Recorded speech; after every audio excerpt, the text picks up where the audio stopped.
Bonjour à tous, bienvenue sur ma chaîne. Aujourd'hui, je réponds au tag Coloring Care 2021 ou le tag Les 20 questions d'horreur. J'ai été taguée par LesX66 et ça a été créé par une barre de Thibaut. Donc, qu'est-ce qui est très intéressant sur ce tag-là, c'est que ce que je trouve vraiment drôle, c'est que je suis vraiment pas du type horreur. Le dernier film d'horreur que j'ai vu, je pense que ça date de plus de 15 ans. C'est vraiment pas mon univers. Donc, mais je vais répondre quand même parce que je trouve ça très, très drôle. Et je vais colorier dans le Alton Magic de Edwina McNamee. Et je vais colorier cette petite dinde ici. Et voilà. Je crois que ça a rapport avec le thème Thanksgiving de Lady 66. Donc, je vais colorier ça en répondant aux questions. Et la première question est: quelle arme choisiriez-vous si vous viviez dans The Walking Dead? Ce qui est très drôle, c'est que j'ai pas vu Walking Dead, mais je sais que c'est avec des zombies. J'en ai entendu parler un peu. Au début, j'avais pensé à une chainsaw comme dans Evil Dead, mais je ne sais pas si c'est dans l'univers. Sinon, j'hésiterais entre une barre de fer ou une barre de baseball avec des clous dessus. Je ne sais pas, vous me direz ceux qui ont vu la série, j'ai aucune idée, j'ai pas vu ça du tout. Je vais y aller avec ça ici. Je colorie ce livre-là, j'aime beaucoup le faire au crayon feutre à l'école. Comme ça ici. Ensuite, la deuxième question.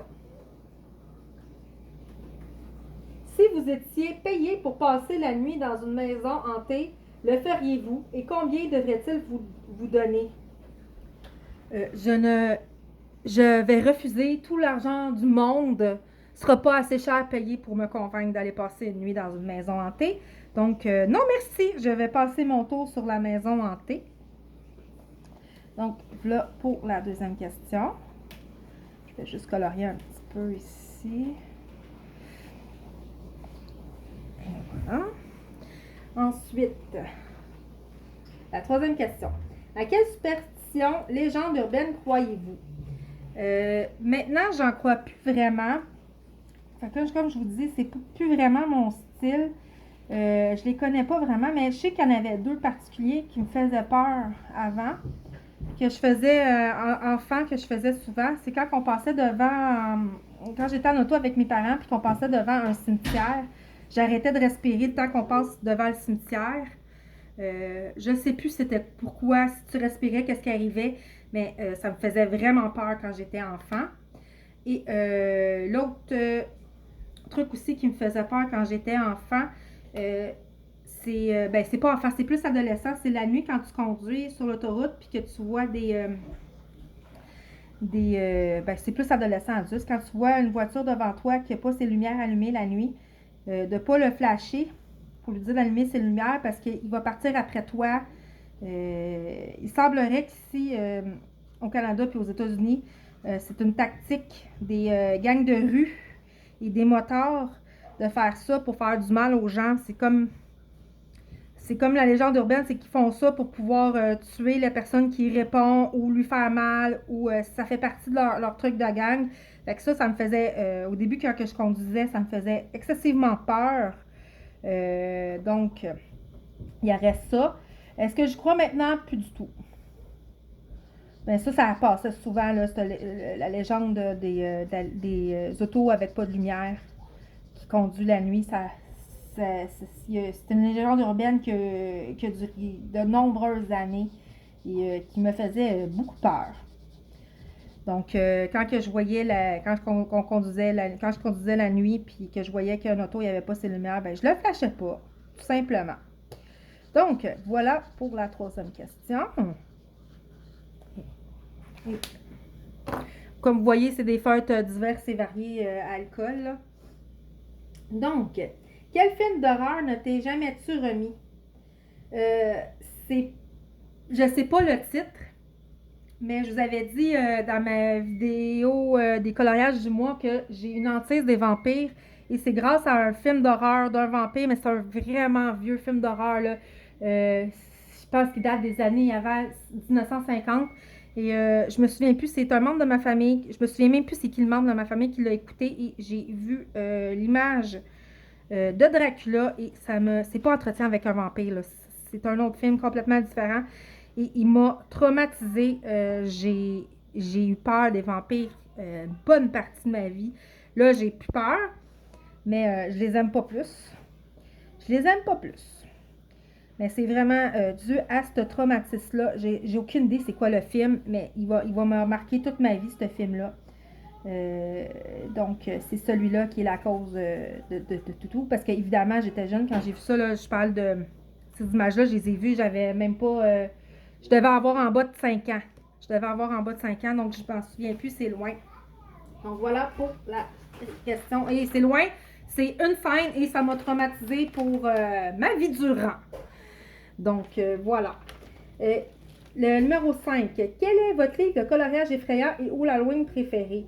J'ai aucun livre d'horreur et je ne crois pas que je vais m'en procurer un jour. Sinon, moi, j'ai plus des coloriages, des livres de coloriage automne avec des scènes d'Halloween. Il y a celui-là que j'aime beaucoup cette année. Là, dans mes livres d'automne, c'est là-dedans que j'ai colorié. Vous allez en voir beaucoup. C'est mon 5e que je fais ce mois-ci dans ce livre-là. Donc, vous allez le voir souvent. Vous allez le voir à ma prochaine vidéo des coloriages terminés du mois d'octobre. Sinon, j'ai du Molly Harrison, le Autumn Fantasy, qui est fort sympathique. Puis j'aime beaucoup le Autumn Theme de Teresa Goodrich, qui a quelques scènes d'Halloween à l'intérieur, qui est un beau livre aussi. Quel est le livre le plus effrayant que vous avez jamais lu? Moi, je vais vous parler de épeurant. C'est pas vraiment horreur, mais c'est plus du côté psychologique. Moi, en fait, je préfère tout ce qui est thriller, côté criminel, psychologie. C'est quelque chose que j'aime beaucoup. Mais je vais vous parler d'un auteur québécois que j'ai lu, puis qui a de l'horreur. Il peut être classé horreur. C'est Patrick Sénécal. Si vous êtes en France et que vous ne l'avez pas lu, je vous le suggère fortement. C'est un écrivain d'un immense talent. Moi, il y a un livre de lui que j'ai commencé, j'ai jamais été capable de terminer, c'est Elle.com. C'est quelque chose, ce livre-là. Je pense que je me suis même pas rendue à 50 pages. Il me levait le cœur. J'étais pas capable du tout. Mais dans ces bons livres, il y a Le Vide. Le Vide m'a beaucoup accompagnée, m'a beaucoup troublée pendant la lecture, puis m'a fait réfléchir à beaucoup de choses. Il vaut vraiment le détour. C'est un gros livre. Mais il vaut vraiment le détour, comme je disais, parce que il m'a vraiment, j'ai vraiment beaucoup réfléchi suite à la lecture de ce livre-là. Et ça pourrait tellement arriver. Ça pourrait tellement arriver. Sinon, il y a Alice. Il y a sa version d'Alice au Pays des Merveilles qui est fantastique. Horreur. J'ai été capable de le lire. Ça m'a traumatisé, pas du tout, mais j'ai même passé un bon moment. Comme je dis, c'est un excellent écrivain. Sinon, un livre que j'ai beaucoup aimé, puis qu'il m'a pas traumatisé, mais c'est un classique, c'est Le Horla de Guy de Maupassant, qui est une nouvelle. Et je la trouve je la trouve vraiment bonne, cette nouvelle-là. Et elle fait beaucoup réfléchir sur l'horreur. C'est L'Inconnu. L'Inconnu dans l'autre espèce, vous l'avez sûrement lu. Moi, je l'avais lu parce qu'on l'avait étudié à l'école. Au cégep. Au cégep, pour vous situer, c'est après les études secondaires. Quand tu es au cégep, tu as entre 18 et 20 ans. 17, 18, 19, 20 ans à peu près, tout dépendant du nombre d'années de ton cours, de ton programme, parce que c'est là qu'on étudie ce qu'il faut pour pouvoir faire un métier. Donc, moi, j'étais en littérature au cégep, donc on avait lu ça. Et c'est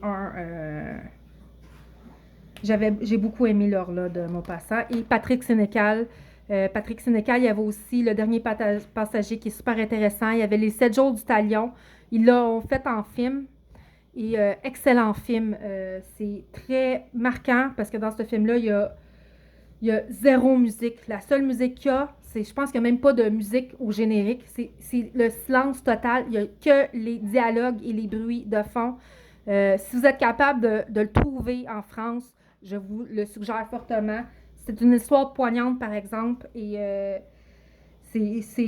ça touche, là. Ça touche vraiment. Fait que je vais répondre à... Bref, répondons à cette question-là. Je vais dire l'œuvre de Patrick Sénécal, puis le Horla de Guy de Maupassant, quoique j'ai beaucoup, en règle générale, les livres de Patrick Sénécal, je les apprécie beaucoup et que j'ai beaucoup aimé le Horla aussi. Donc, la question numéro 7. Si tu pouvais être un monstre effrayant, lequel serais-tu? Moi, je répondrais, moi, je n'ai pas envie d'être un monstre effrayant. Moi, je veux être un monstre sympathique. Mike Wazowski. Mon mari vient de dire Mike Wazowski. Ça pourrait être une bonne idée, mais en fait, moi, j'aurais dit dans la première saison de Miraculous Ladybug. Oui, moi, j'écoute Miraculous Ladybug. Et c'est une des séries que j'écoute d'ailleurs. Et il y a Mylène, le personnage de Mylène qui se transforme, qui se fait acclimatiser, puis elle se transforme en monstre. Je serais ce monstre-là. Voilà ma réponse. Ou Mike Rodowski, mais vous c'est pas le même nom. C'est, je pense que c'est Bob que vous l'appelez en France. Nous, on a, nous au Québec, c'est un autre nom. Mais c'est l'ami de, c'est l'ami, c'est celui avec juste un œil en vert. Je pense que c'est Bob que vous l'appelez, vous autres. Vous me le direz en commentaire. La question numéro 8. Où est l'endroit le plus effrayant que tu es déjà allé?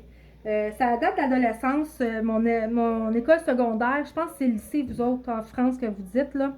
Vous autres, c'est école secondaire. C'est entre 12 ans et 17-18 ans. C'est ces 5 années-là, tout dépendant quand tu commences... l'école est vraiment pas pareille des deux côtés de l'Amérique. Donc, à côté de mon école secondaire, il y avait un boisé. Un petit boisé qui restait juste à côté. Puis, quand on avait des pauses à l'école, on y allait. Puis, c'était super sympathique. Il y avait des arbres, il y avait des arbustes, puis tout ça. On avait un bon petit boisé. Mais la nuit, moi, j'habitais pas très loin de l'école, de mon école. Et quand on passait là, en gang d'amis, là, avec mes amis, c'était effrayant.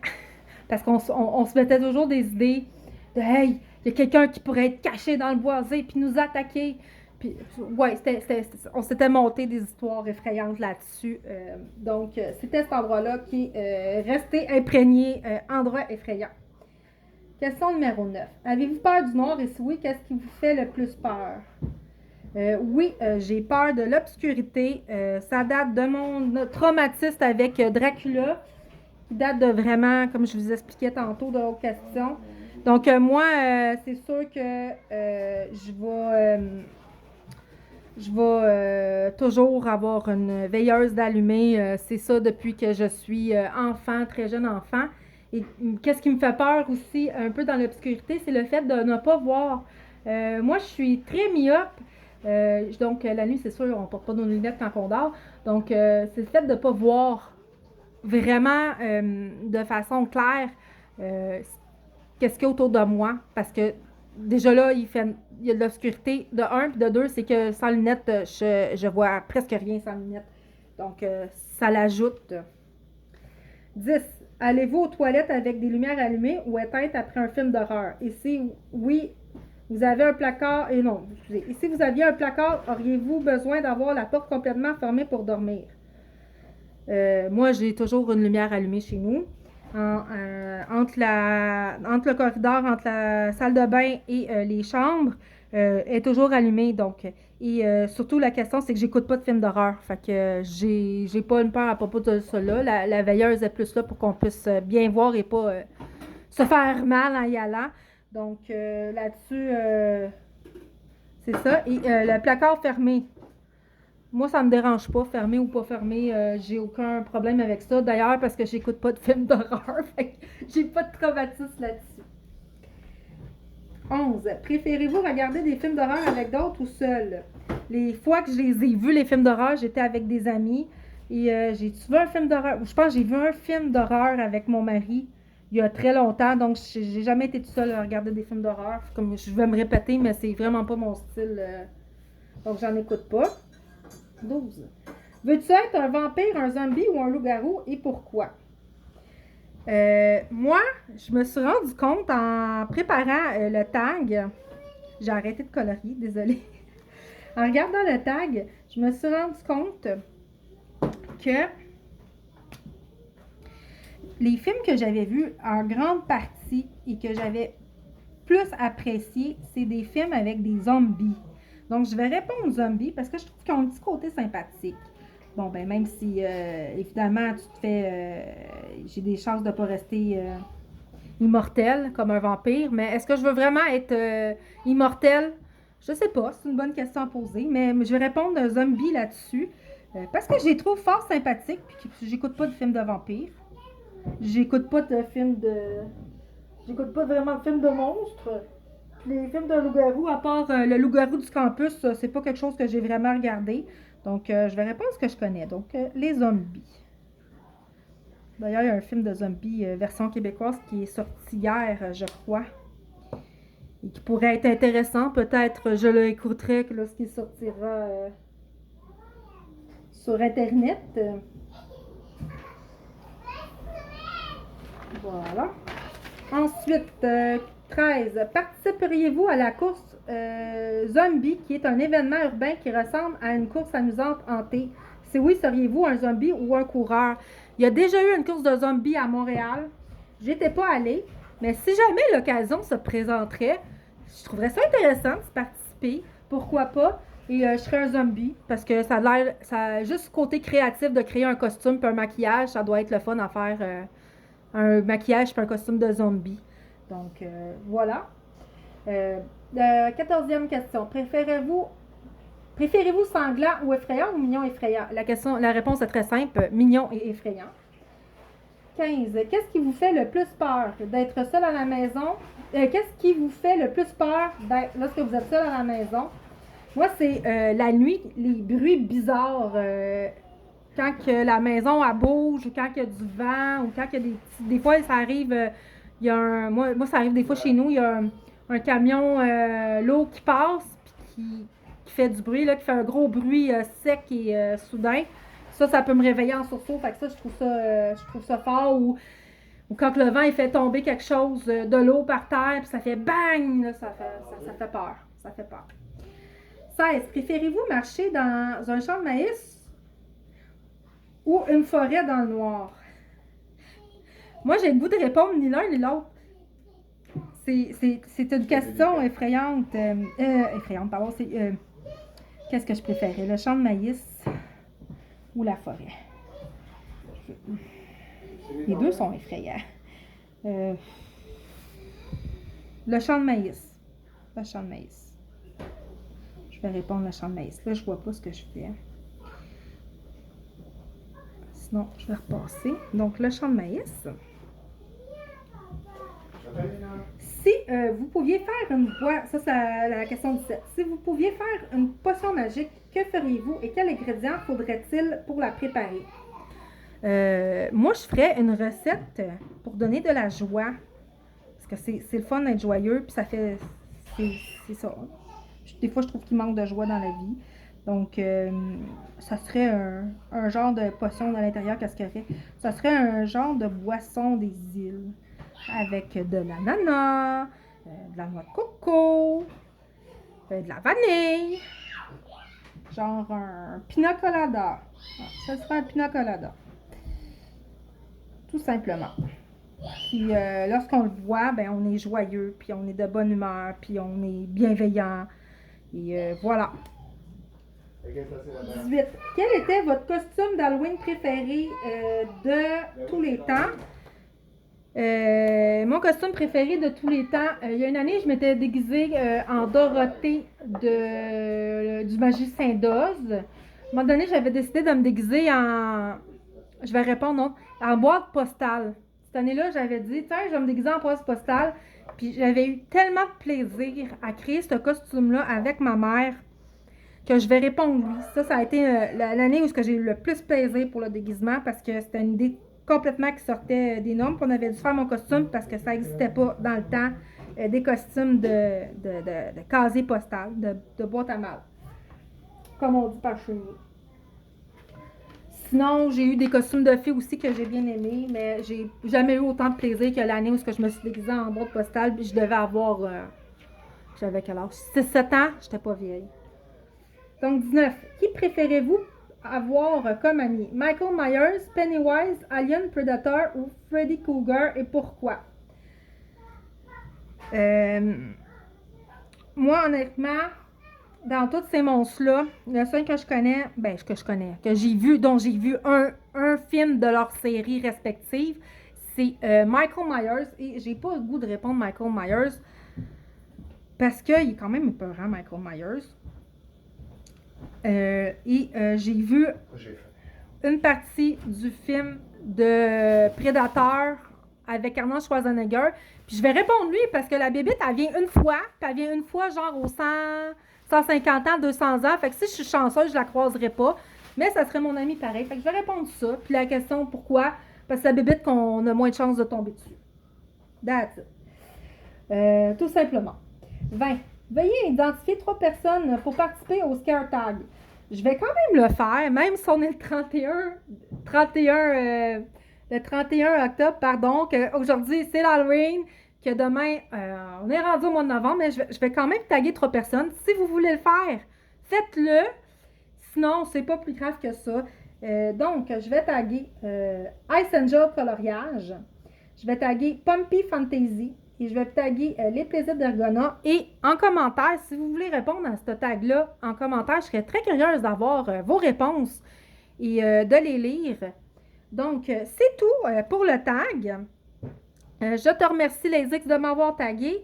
Et je vous souhaite une joyeuse Halloween, des bons moments de coloriage. On se voit à une prochaine vidéo. Au revoir.